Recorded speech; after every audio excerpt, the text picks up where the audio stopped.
A woman with split knuckles broke ice with the back of a spoon, shoved a boiling pot into a box of hay, and kept 6 people alive without a wire in the wall.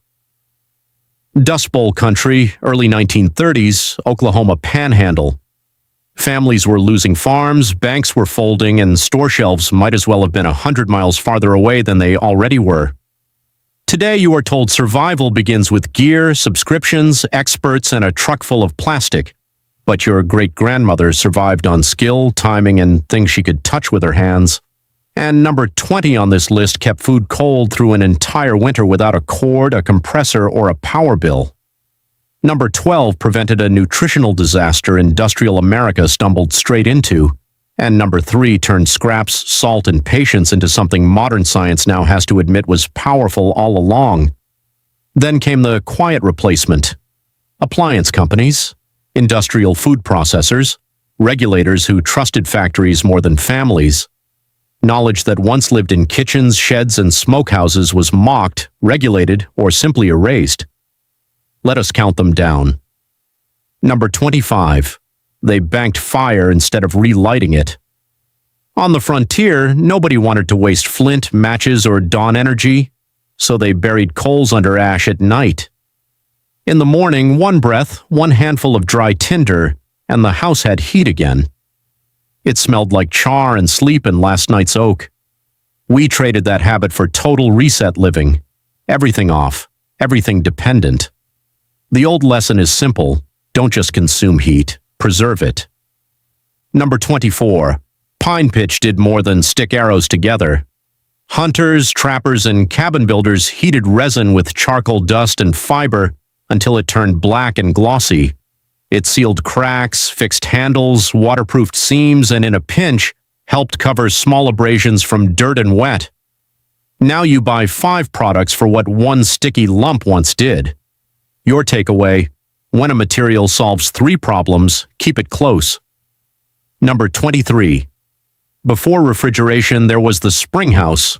If a family had cold running spring water, they built a little stone house over it. Milk crocks sat on shelves above the current. Butter stayed firm. Meat lasted longer. The room stayed cold, damp, and mineral-smelling even when July was trying to melt the fence posts. Then the grid arrived, and Frigidaire, GE, and Westinghouse sold Americans a machine for a problem their grandparents had already solved with shade, stone, and moving water. The old truth still holds. Temperature control starts with location before it starts with technology. Number 22. Willow bark was frontier pain relief long before a white bottle sat in your cabinet. A tea from the bark tasted bitter enough to make your jaw tighten, but people used it for aches and fever because it worked often enough to matter. Plantain leaves got crushed into spit-slick poultices for bites, stings, and irritated skin. Modern people laugh at field medicine until chemistry tells them salicin was pointing toward aspirin all along. The lesson is not romance, it is awareness. Half of preparedness is knowing what is already growing under your boots. Number 21. A wall could become a heater if you knew where to put it. Plains families stacked stone, green logs, or even wagon parts behind a fire to throw heat forward into a drafty camp. The difference between freezing and sleeping was sometimes one well-placed reflector. Today, people think warmth is only fuel. It isn't. It is direction. It is shelter shape. It is using physics instead of fighting it. Number 20. The root cellar was a cold season miracle built out of dirt, darkness, and discipline. A good cellar was not just a hole, it was a living machine, north-facing if possible. Earth-packed walls, ventilation high and low, potatoes in bins, apples away from carrots, cabbage sharp in the air, humidity clinging to your sleeves, the floor cool enough to climb straight through your boots. In that darkness, beets, turnips, onions, squash, and jars of preserved food turned a good harvest into winter survival. And here is the part nobody says out loud. The root cellar did not merely store food, it stored independence, no monthly payment, no humming box, no panic when the power failed. Then electric utilities and appliance manufacturers sold convenience as progress, and entire generations forgot that steady temperatures already existed under their feet. Modern extension experts still recommend root cellar conditions for long storage, Because the old design obeyed biology better than your kitchen counter ever will. Your takeaway: if you can create cool, dark, humid space, you can buy time. And in hard years, time is food. You can feel the pattern now. The old ways were not backward, they were decentralized. That was the real problem. A family that can store food, keep heat, repair tools, and stretch fuel is harder to sell to, harder to frighten, and harder to manage. Number 19. Then there was the fireless cooker. A pot of beans or stew got brought to a hard boil, then lowered into a box packed with hay, wool, or paper. Lid sealed, heat trapped. Hours later, supper was done without another stick of wood.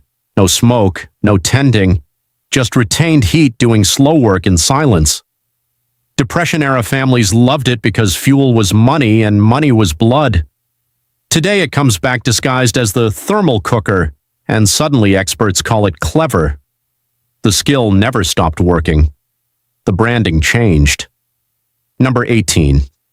Sourdough was not a hobby, it was insurance. Flour, water, wild yeast, time. That crock on the counter turned plain grain into bread with more lift, deeper flavor, and fewer wasted ingredients. It smelled sour, alive, almost fruity. It let families bake when packaged yeast was unavailable or unaffordable. Industrial bread taught you speed, sourdough taught your grandparents resilience, and now even modern nutrition people admit fermentation can change digestibility and flavor in ways factory loaves flatten out. Number 17. A rain barrel was not rustic decoration, it was a second chance. Roofs became catchment, gutters fed barrels or cisterns. Water got saved for washing, gardens, animals, and sometimes much more after settling in treatment. On dry homesteads, every hard rain sounded like money hitting a drum. And yet in places like Colorado, water rights law once treated captured rain like stolen property. Imagine that. The sky sends water to your roof, and policy tells you it belongs elsewhere. Your takeaway: every independent water source matters before the emergency, not after it. Number 16. Lard and tallow were frontier batteries. Rendered fat meant calories, lamp fuel, pastry, leather treatment, rust protection, and weather protection for skin. It turned slaughter day into stored value.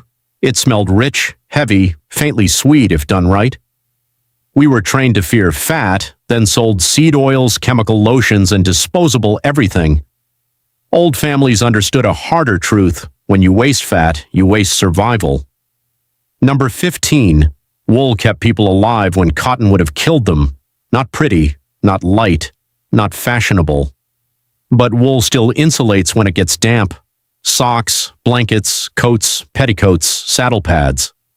In sleet and freezing fog, that mattered more than style ever would.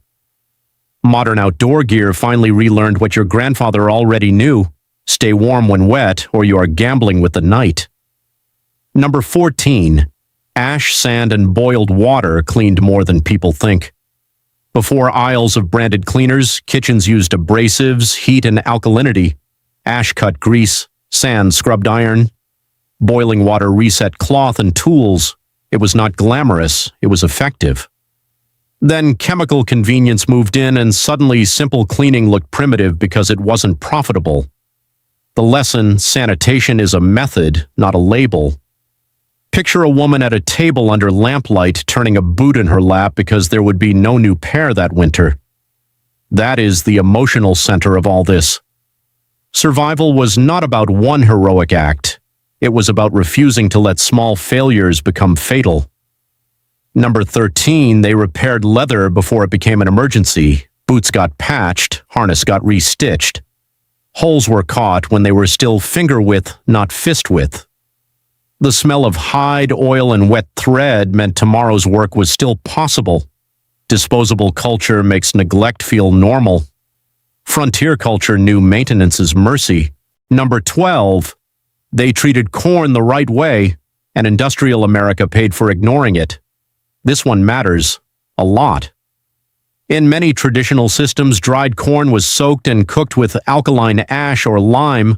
That loosened the hull, changed the texture, improved grinding, and unlocked nutrients plain corn keeps trapped. Done right, it turned hard grain into real food, not just filler. But when industrial mills and large-scale food systems pushed stripped, shortcut corn into poor communities without that older preparation knowledge, pellagra followed. Misery, dermatitis, diarrhea, dementia, death. And for years, institutions argued over causes while families suffered because a vital step had been left behind. This is what erasure looks like, not always a book burned, sometimes a process omitted, sometimes a grandmother's method treated as superstition until the lab catches up and quietly confirms she was right. Your takeaway: preparation matters as much as ingredients, maybe more. Number 11. The fence line was a grocery aisle if you had eyes. Lamb's quarters, purslane, dandelion, chickweed, nettles if you knew how to handle them. These were not desperation foods. They were vitamin insurance hiding in plain sight. Modern people spray them, mow them, and buy supplements. The old way was simpler. Learn the edible map around your home before you need it.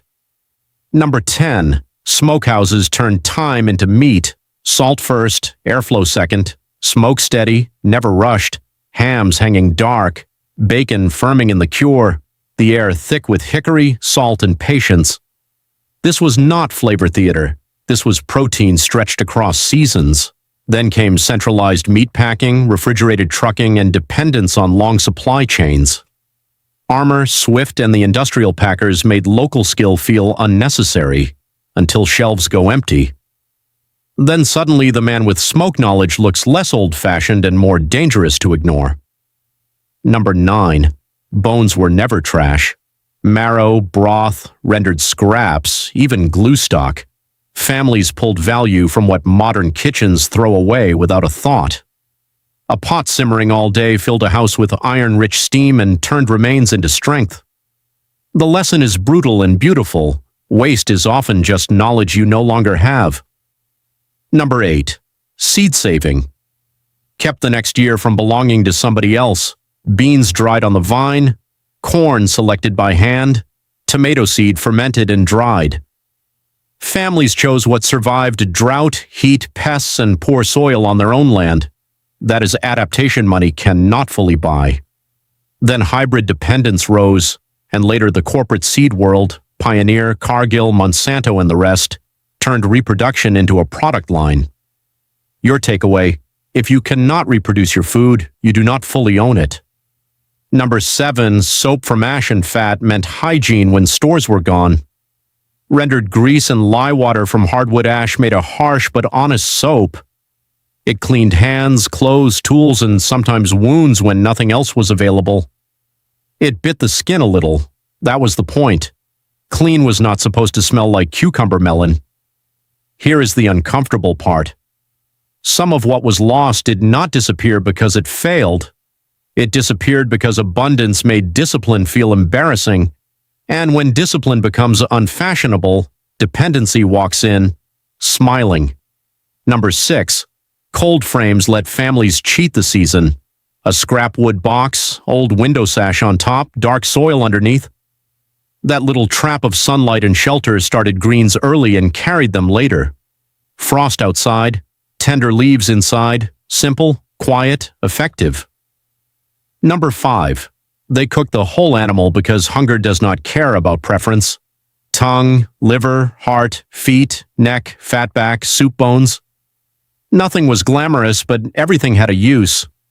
This was how poor families got minerals, calories, and satiety when choice was a luxury. The modern system taught people to eat the easy cuts and outsource the rest. Your ancestors knew better. Respect is not words at the table. Respect is using what died for you. Number 4, they survived through neighbor ledgers, not just individual grit. A jar of lard traded for seed potatoes. A day of fence mending repaid with flour. Someone watched children. Someone loaned a mule. Someone showed up when smoke rose wrong. This may be the most forgotten survival skill of all. Radical competence matters. So does trusted reciprocity. Lone wolves freeze faster than communities.